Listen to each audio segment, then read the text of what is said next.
And I haven't seen them once. there we go. What do you use the art? All right. So first of all, hello. We're having a great Monday. It is beautiful out there.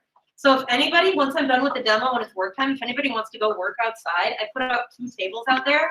Just take your stool and you can go work out there. It is a little bit windy, so you have to hang on to your little paper pieces really well. But it's lovely. So if you want to go outside, people at home, if you want to go outside to work today, that would be awesome. Quick little backtrack to Friday. Friday we did meet. We had a Google Meet.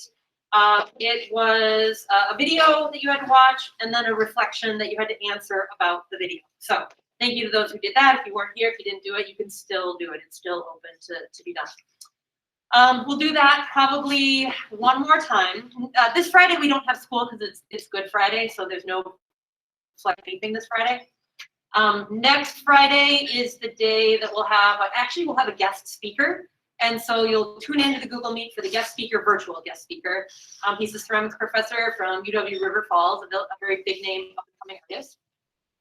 And then the Friday after that is the day that we'll Raku Fire, which that's your next project, the Raku project. So you'll hear about that at some point this week, probably maybe Wednesday is when we'll finish the plate, and I'll start you on the new information.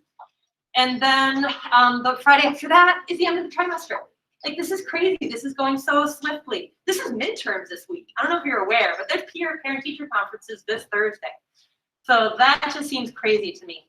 At any rate, there's really not any time to drop the ball. So just make sure that if you've missed something, get caught up on it right away so you stay in the game. Because once you start missing things and not doing assignments, they just add up really quick because we're moving at a very fast pace. People at home, same to you. All right, so what else do I need to say that's general? I think that's it. Today we're going to be doing the paper masking steps and the engobing steps. You're going to have 2 colors that are used, plus the color of the clay, which is going to end up being white. I know it looks gray now, but it'll fire to be white. So you kind of want to think about your design and how you're going to layer your paper and how you're going to layer your engobe. If you haven't done the foot yet, that's priority number 1. Get that plate flipped over and get that foot on the bottom. And but hopefully most of you did that on Friday. I think we had time to do that, but we didn't have a lot of time for people to move on to the paper masking and engobe step. So I had excused you from that second photo, and then the paper masking step will come today. So I'm going to ask that you gather around table 9. People who are here, gather around as closely as you can, but still socially distant. People at home, I'm going to take you with me.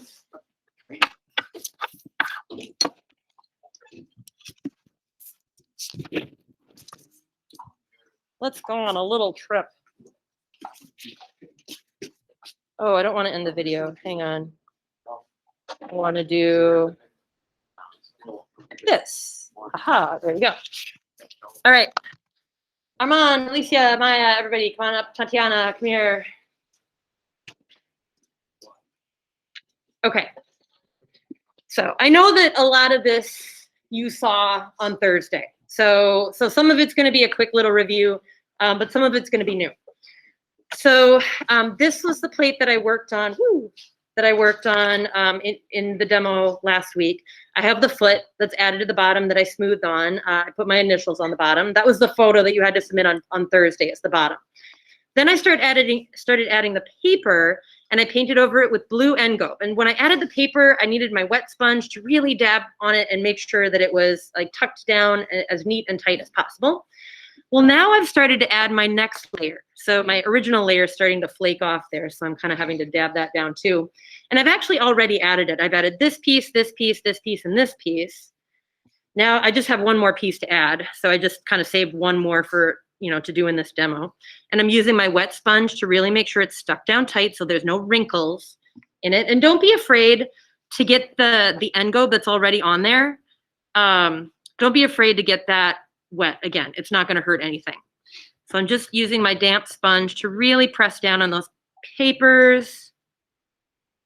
And then I'm going to paint over it with my second layer of engobe. And I decided to mix blue and white to make a light blue. So I'll have dark. So my layers are, my first paper is going to be protecting the clay, guys, which is white.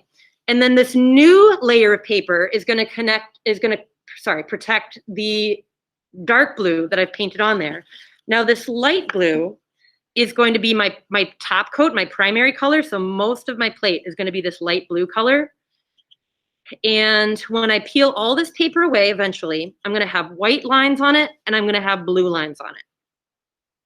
So I'm just going to paint one thin layer up. A soft brush is going to be best, so it's not going to rough up the paper that I've placed on there. Try to brush with the paper if you can, so you're not going to be brushing against it and possibly dislodging it. And because I watered this down a little bit, it's a little bit see-through. So I might do a second layer of this once it dries. If I do a second layer now, it's not going to, yeah, right. It's just going to brush off what I already did. So that's my second color. I'm going to set that aside, let that dry for a little bit. And then because I'd like to be like a cooking show like Rachel Ray, I've got one done, ready to go. So this has a picture in the center of it featuring this lovely gentleman. Anyone want to take a guess who that is? It's not John Lennon, but it's of that era. It's Bob Dylan, of course it is. Who else would it be? So I actually printed this off and I cut out the white areas of his face and I stuck that down to the plate and then I painted over it with black. And then around the edges, I just put a bunch of lines and I blended the black into blue. So I have two colors plus the white of my clay to create my design. So now I'm ready. This one's done and I'm ready to peel the paper off, but it's really hard to tell where my paper is. So here's a trick that I'm going to give you to be able to help you find your paper. If you have a hair dryer,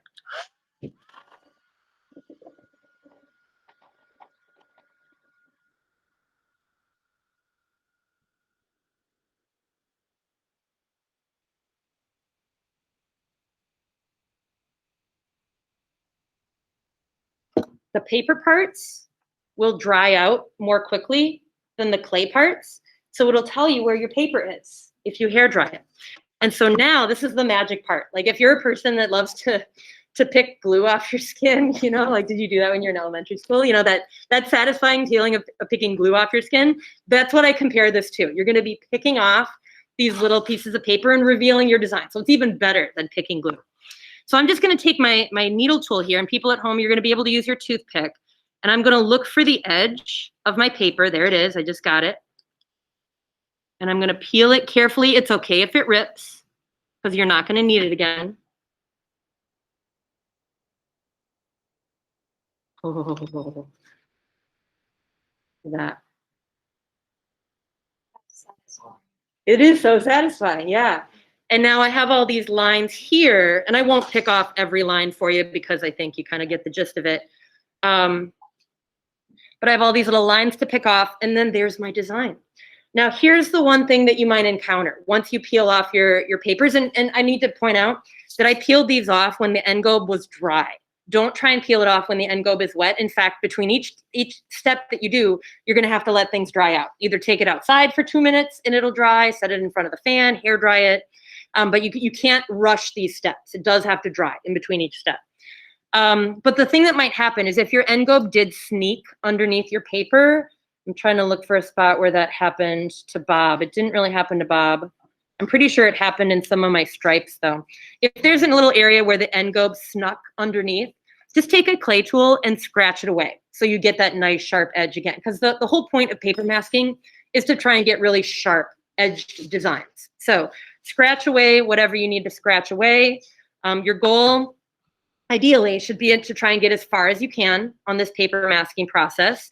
On the back side or bottom of your plate, it's kind of up to you. If you also want a paper mask down here, that would be phenomenal. You'll have the time to do it. Maybe not today, but something should be done on the back side, whether it's just painting it one solid color, whether it is cleaning up your edge just so it ends, your color ends really crisply. It's kind of up to you how you treat that back side, but just don't forget about it. Make it neat, make it part of your design if you want, and then of course, make sure your initials are on the bottom. So at the end of that time, however, end of the class, snap a picture of however far you got, whether you get to this point or not. Even if you just get to this point, where you just put the paper on there and end go, but now you need to wait for it to dry, snap a photo of that. Speaking of which, this is now dry enough. Like, see, in that short amount of time, it was enough for it to dry. So I'm going to start peeling because I'm like crazy like that. I want to just like see it right now. Instant gratification, please. So as I peel these off, you can see, I like how that dark blue is now contrasting against the light blue. One last one. Da, da, da. I'll show you guys on the screen in a second. Okay, so there's that one. Okay, so as you are trying to come up with designs, remember symmetrical, asymmetrical, fill your whole space, maybe just have the design be in the center. It's really kind of up to you. You want to just make sure that it's neat, it has some kind of balance, symmetrical or asymmetrical, and that you're using at least 2 colors of Engo. Okay, and the colors are all over there, and you can mix them if you want. People at home, you have 2 colors as well, so you're gonna have to use both those colors. All right, people who are here, any questions that you have for me? Okay, you guys can get to work. People who are at home, stay on the screen for a little bit.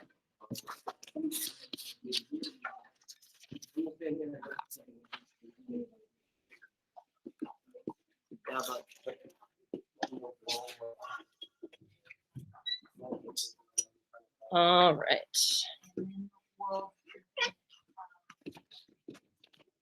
Let me unpin myself. Okay. Hi. Hi, guys.